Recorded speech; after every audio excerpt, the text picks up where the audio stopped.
दोस्तों, मेरे चैनल को जरूर सब्सक्राइब करें। आपका बहुत बहुत धन्यवाद।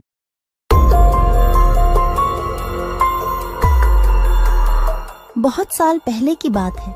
लक्ष्मीपुर के जंगल में एक पुरानी झील थी। वहां दिन में तो कोई घटना नहीं होती, पर थोड़ा सा भी अंधेरा छाते ही वह झील एक खूनी झील बन जाती। उस दौरान जो भी जानवर उस झील पर पानी पीने आ जाता, वह जिंदा वापस नहीं आता। कहाँ जाता, आज तक किसी को उसका पता नहीं चला था। यही वजह थी कि जंगल के सारे जानवरों ने, यहाँ तक कि जंगल की राजा शेर ने भी उस झील को खूनी झील घोषित कर दिया था। अब पूरे जंगल में कोई भी शाम को उस झील की तरफ जाने की हिम्मत नहीं करता था।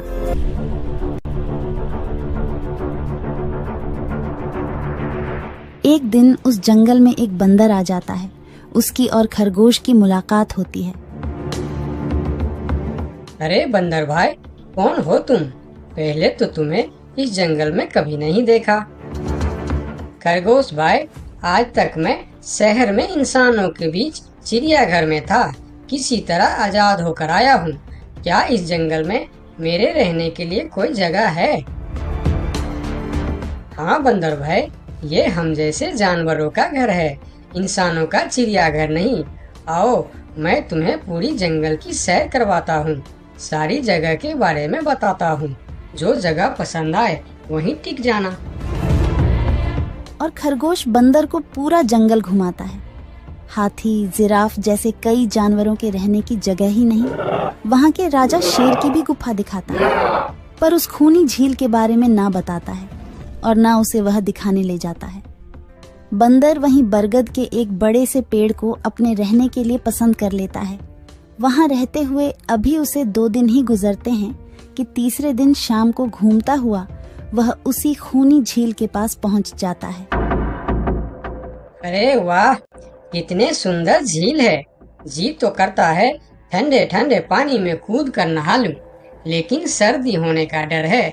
चलो, आज सिर्फ ठंडा ठंडा पानी से अपना प्यास ही बुझा लेते हैं।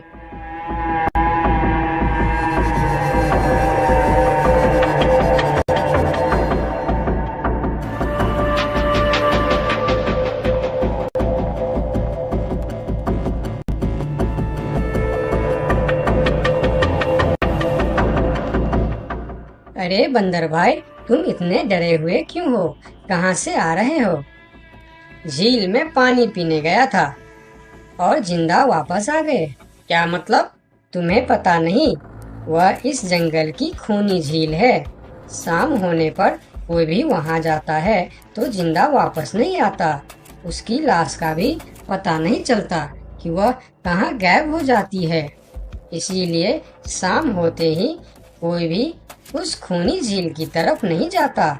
ये हमारे राजा का आदेश भी है। कमाल है, मुझे तो पता ही नहीं। कैसे पता नहीं? तुम्हें वह खरगोश भाई ने बताया नहीं? लो, खरगोश भाई भी आ गया। अरे खरगोश भाई, आपकी वजह से आज बंदर भाई की जान जाते जाते बची। मेरी वजह से? हाँ, तुमने बंदर भाई को पूरा जंगल घुमाया, हर जगह के बारे में बताया। इस खूनी झील के बारे में क्यों नहीं बताया? भूल गया भाई, मैंने तो सोचा ये तो पेड़ पर रहते हैं, इन्हें झील से क्या काम। अभी अभी इन्हें खूनी झील की खूनी ने पकड़ने की कोशिश की, ये तो बाल बाल बच गए, वरना खूनी झील की खूनी, क्या तुमने उसे देखा? क्यों, क्या तुम लोगों ने आज तक नहीं देखा? नहीं, हम में से कोई कभी भी शाम को उस तरफ जाते ही नहीं और दिन में कोई घटना नहीं होती। और यह बात वह जाकर शेर के दरबार में सभी को बताता है। उसकी बात सुनकर किसी को भी यकीन नहीं आता है। क्या बात कर रहे हो बंदर? मैं सच कह रहा हूँ महाराज, लेकिन हम लोगों तो कभी आज तक देखा ही नहीं, क्योंकि आप लोग उसे खूनी झील समझकर दिन में ही वहाँ जाते हो और शाम होते ही आप लोग डर के मारे वहाँ जाना बंद कर देते हो। पूरे दिन वह मगरमच्छ झील में छुपा रहता है, शाम होते ही चुपचाप निकलता है और झील के पास पानी पीने आए जानवरों को खा जाता है। और आप लोग समझते हैं कि यह झील ही खूनी है, जबकि खूनी यह झील नहीं, इसमें छुपा हुआ मगरमच्छ है। हमें तो यकीन नहीं हो रहा है। वही तो बंदर भाई, हमें अगर पहले पता होता कि आप इतने बड़े झूठे हो तो हम अपने जंगल में आपको रहने की कभी जगह नहीं देते। अरे यार, आप लोग मेरे बात पर यकीन क्यों नहीं करते? मैं आप लोगों का भलाई के लिए ही बोल रहा हूँ। अगर तुम्हारी बात सच्ची है तो क्या तुम उस मगरमच्छ को हमें दिखा सकते हो? क्यों नहीं महाराज, आज शाम होते ही आप लोग वहाँ जाकर पेड़ और पत्थरों के बीच छुप जाना। और फिर शाम को वह सभी उस खूनी झील के पास जाकर छिप जाते हैं। झील के किनारे जाकर बंदर 2-3 बड़े बड़े पत्थर उस झील के पानी में फेंकता है। पत्थर के गिरने की छपाक छपाक की आवाज सुनकर मगरमच्छ पानी के अंदर चलता हुआ शिकार करने वहां आता है। मगर वहां पेड़ के पीछे छिपे दिखाई देते हाथी को देखकर वह सावधान हो जाता है और सोचता है, अच्छा, तो यह लोग मुझे छुपकर देखने आए हैं। अब मैं क्या करूं? हाँ, ये लोग तो बेवकूफ है। इन्हें फिर से बेवकूफ बनाते हैं। मैं फिर से पत्थर बन जाता हूँ। देखा, हमने कहा था ना, झील में एक बड़ा सा पत्थर है। हाँ देखो, यही पत्थर तो हमें हमेशा रात में दिखाई देता है। हाँ वही तो, ये पत्थर सिर्फ रात को क्यों दिखता है, दिन में क्यों नहीं दिखता, कभी सोचा है? हाँ, रात को चंद्रमा की वजह से पानी में ज्वार आता है तो वह पत्थर ऊपर हो जाता है। दिन में ज्वार नहीं आता तो पत्थर पानी में डूबा रहता है। उनकी बेवकूफी भरी बातें सुनकर बंदर परेशान हो जाता है। अरे यार, तुम लोग भी ना समझते ही नहीं। ठीक है, चलो एक काम करते हैं। तुम लोगों को लगता है ना कि वह बड़ा पत्थर, कि वह बड़ा ही मजबूत पत्थर है। अगर यह खुद ही बता दे कि यह एक मजबूत पत्थर है तो मैं भी मान जाऊंगा और अभी गुलाटी मारते हुए झील में छलांग लगा दूंगा और तैरता हुआ इस तरफ से उस तरफ चला जाऊंगा। यह सुनकर मगरमच्छ के मुंह में पानी आ जाता है। लगता है आज बंदर का नरम नरम मांस खाने का मौका मिलेगा। वैसे भी ये सारे जानवर बेवकूफ है। आज तक मुझे पत्थर ही समझते आए हैं। मैं पत्थर हूँ, मैं मजबूत पत्थर हूँ। सुना आप लोगों ने, ये कैसे आप लोगों को बेवकूफ समझता है? अरे पत्थर भी कभी बोलते हैं क्या? अब सभी की समझ में बंदर की बात आ जाती है। रात भर सभी शेर राजा की गुफा में मीटिंग करते हैं। बंदर सही कह रहा था। यह मगरमच्छ जरूर कहीं दूसरे जगह से हमारे जंगल में आ गया है। लेकिन अब क्या करे? अगर धरती पर होता तो मैं उसे धूल चटा देता था, लेकिन पानी में हमारा शक्ति कम हो जाती है। तो क्या इससे हमें कभी छुटकारा नहीं मिलेगा महाराज? मेरे ख्याल से तो नहीं। मिलेगा महाराज। ये पानी में भी रहेगा, हमें देखेगा भी, मगर वह कुछ कर नहीं पाएगा। ये कैसे हो सकता है? हो सकता है हाथी भाई, बस आप लोग मुझे 2 बड़े बड़े रस्सी दे दो। रस्सी का क्या करोगे? मैं शहर के चिड़ियाखाना में था तो एक तरीका सीखा है जानवरों पर कब्जा करने की। हम इस पर कब्जा कर लेंगे। और बंदर को 2 बड़ी बड़ी रस्सी लाकर दी जाती है। फिर बंदर उन सभी के साथ रस्सी लेकर उस खूनी झील पर पहुंचता है।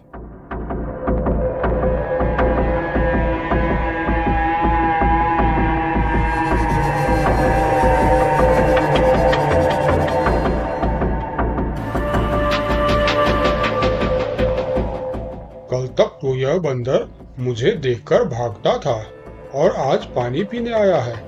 लगता है ये भी दूसरे जानवरों की तरह मुझे पत्थर समझने लगा है। अभी इसे अपना निवाला बनाता हूँ।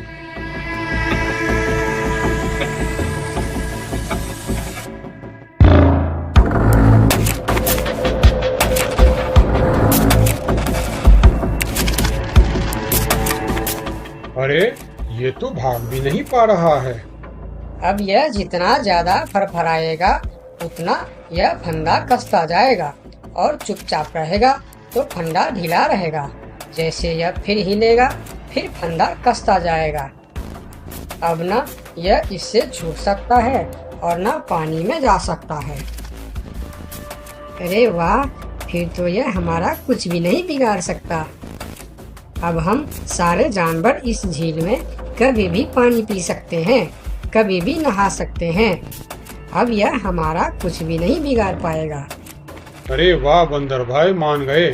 आपने तो हमारी समस्या ही खत्म कर दी, वरना रात भर हमें प्यास ही रहना पड़ता था कि हमें झील में पानी पीने गया और झील ने हमें खा लिया। तो आज हमें एक बात समझ में आई है कि किसी भी अफवाह के चक्कर में हमें अपनी जगह छोड़कर नहीं जाना चाहिए, बल्कि उस अफवाह का समाधान क्या है वह खोजना चाहिए, क्योंकि कोई भी जगह खूनी नहीं होती, उस जगह पर रहने वाला खूनी होता है।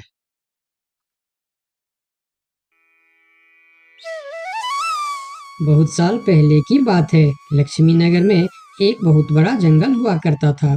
उस जंगल में शेर खान नाम का एक शेर रहता था। वह जंगल का राजा था। उसके शासनकाल में जंगल के सभी जानवर सुखी और शांति से रहते थे। यदि जंगल में कोई भी जानवर गलत काम करता तो शेर खान उसे दंड देते थे। वह कमजोर जानवरों की रक्षा भी करते थे। एक दिन शेर खान अपने गुफा के सामने बैठे थे। तभी उसका दोस्त भालू उसके पास आया। फिर दोनों दोस्त मिलकर जंगल और जंगल के जानवरों के बारे में आलोचना करने लगे।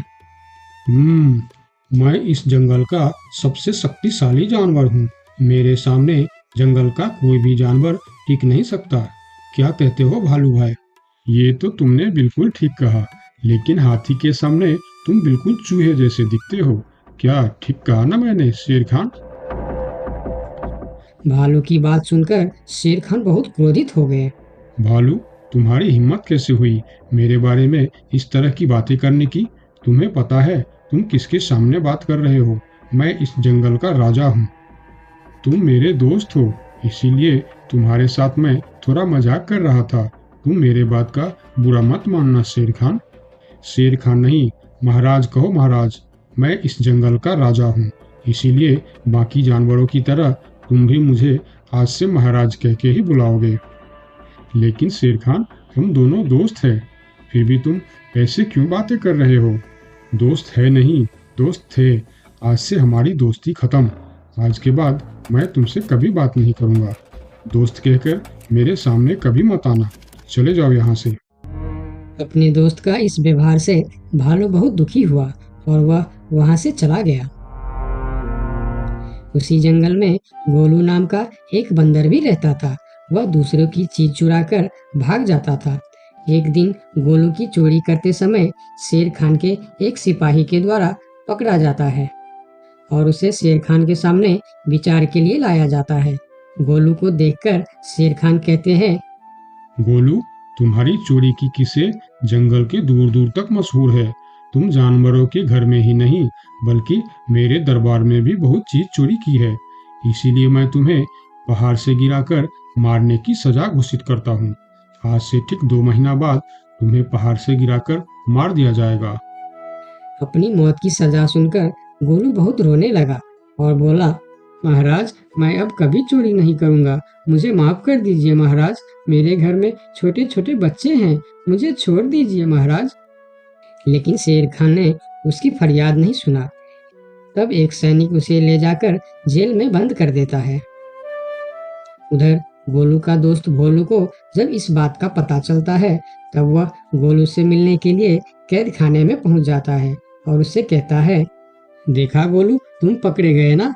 मैं तुम्हें कितनी बार कहा था कि चोरी करना छोड़ दो। अब क्या होगा बताओ, कैसे निकलोगे यहाँ से? ये सब छोड़ो भोलू भाई, जो होना था वो हो गया। मुझे तो बस अपने परिवार की चिंता हो रही है। काश मैं मरने से पहले उनके लिए कुछ कर पाता। मेरे छोटे छोटे बच्चे हैं, बीवी है, अब उन सब का क्या होगा? मेरे बिना वह भी जीवित नहीं रह सकते। गोलू की बातें सुनकर भोलू सोच में पड़ गया। फिर वह शेर खान के पास गया और बोला, महाराज, मैं गोलू का दोस्त भोलू हूँ।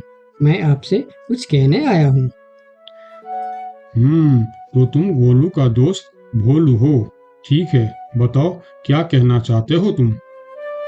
महाराज, मैं चाहता हूँ कि आप गोलू को कुछ दिन के लिए उसके परिवार के पास जाने दें, ताकि वह मरने से पहले अपने परिवार के लिए कुछ इंतजाम कर सके। मरने वाले का आखिरी इच्छा पूरा कीजिए महाराज। आप एक बार उसके परिवार के बारे में भी सोचिए। गोलू ने जो किया उसमें उसके परिवार की क्या गलती है?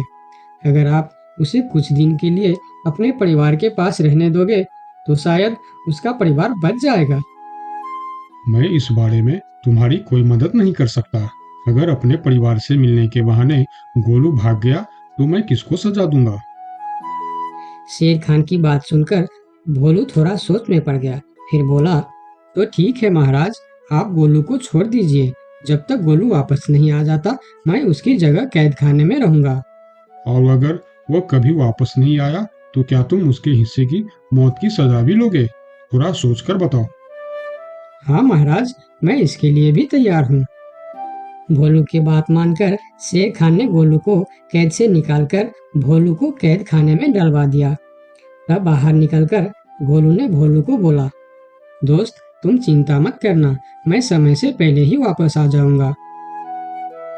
ऐसा कहकर गोलू वहां से चला गया और भोलू गोलू की जगह कैद खाने में रहने लगा। इस तरह बहुत दिन बीत गया, लेकिन गोलू वापस नहीं आया। तब एक दिन शेर खान भोलू के पास आया। देखा बंदर, मैंने कहा था ना गोलू वापस नहीं आएगा। अगर कल सुबह तक गोलू वापस नहीं आया तो शर्त के अनुसार कल शाम के समय तुम्हें पहाड़ से गिरा दिया जाएगा।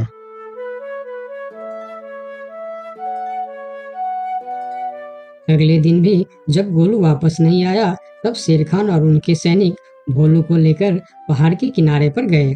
फिर भोलू को खाई के किनारे खड़ा करके शेर खान ने कहा, देखा ना मूर्ख बंदर, तुम्हारे दोस्त तुमको धोखा देकर चला गया। अब तुम मरने के लिए तैयार हो जाओ। लेकिन इस बार भी गोलू नहीं डरा और बोला, कोई बात नहीं महाराज, मैं अपने दोस्त के लिए मरने के लिए भी तैयार हूँ। मैं यह जानकर बहुत खुश हूँ कि मेरा दोस्त अपने परिवार के साथ खुश है। मेरे आगे पीछे और कोई नहीं है, मैं तैयार हूँ महाराज। शेर खान और भोलू के बीच बातचीत चल ही रही थी कि तभी थोड़ी दूर पर गोलू उनके और आता हुआ दिखाई दिया। फिर पास आकर उसने बोला, तुम्हें ऐसा करने की कोई जरूरत नहीं है दोस्त। तुमने मेरे लिए जो किया उसके लिए तुम्हारा बहुत बहुत शुक्रिया। अब मैं अपनी सजा पूरी करने के लिए तैयार हूँ। महाराज, छोड़ दीजिए मेरे दोस्त को। गोलू, तुम्हें वापस आने की क्या जरूरत थी? मैं यह सजा ले लेता था। तुम्हारे घर में छोटे छोटे बच्चे हैं, बीवी है, उनका क्या होगा? मेरे परिवार में मेरे अलावा और कोई नहीं है, इसीलिए यदि मैं मर भी जाऊं तो मेरे लिए किसी को कोई दुख नहीं होगी। तुम यहाँ से चले जाओ। नहीं दोस्त, गलती मैंने की है, इसीलिए सजा भी मुझे ही मिलनी चाहिए। उन दोनों की दोस्ती को देखकर शेर खान सोचने लगे, ये दोनों अपने दोस्ती के खातिर एक दूसरे के लिए जान देने के लिए तैयार है, और मैं एक छोटी सी बात के लिए अपने सबसे अच्छे मित्र भालू से दोस्ती तोड़ दी। यह मैंने बहुत बड़ा गलती कर दी। मुझे इसका प्रायश्चित करना ही होगा। किसी को मरने की कोई जरूरत नहीं है। तुम दोनों की दोस्ती देखकर मैं गोलू की सजा माफ करता हूँ। और याद रखना गोलू, अगर तुमने फिर से चोरी की तो अगली बार मैं तुम्हारी सजा माफ नहीं कर पाऊंगा। नहीं नहीं महाराज, आज के बाद मैं फिर कभी ऐसा गलती नहीं करूंगा। आज से मैं ईमानदारी से मेहनत करके अपना परिवार चलाऊंगा। आपका बहुत बहुत धन्यवाद महाराज। ठीक है, अब तुम लोग यहाँ से जा सकते हो। उनके जाने के बाद शेर खान सीधा अपने दोस्त भालू के पास गया। भालू मेरा दोस्त, मैं यहाँ तुमसे माफी मांगने के लिए आया हूँ। मैंने जो उस दिन तुम्हारे साथ व्यवहार किया वह बहुत गलत था। मैं बहुत शर्मिंदा हूँ, मुझे माफ कर दो मेरे दोस्त। लेकिन महाराज, आपने तो कहा था। महाराज नहीं, शेर खान बोलो, शेर खान। आज से तुम मुझे महाराज नहीं शेर खान ही बुलाओगे, क्योंकि दोस्त एक दूसरे के नाम लेकर ही बुलाते हैं। आज से तुम मेरे सबसे अच्छे दोस्त हो। गोलू और भोलू की दोस्ती देखकर शेर खान को अपनी गलती का एहसास हुआ और उसने भालू से माफी मांगी और दोनों फिर से दोस्त बन गए। तो दोस्तों, इस कहानी से हमें यह सीख मिलता है कि कभी-कभी दूसरे के अच्छाइयों को देखकर भी हम अच्छा बन जाते हैं। इसीलिए हमें हमेशा अच्छे लोगों के साथ ही दोस्ती रखनी चाहिए और अच्छे-अच्छे काम भी करने चाहिए। आपका बहुत बहुत धन्यवाद।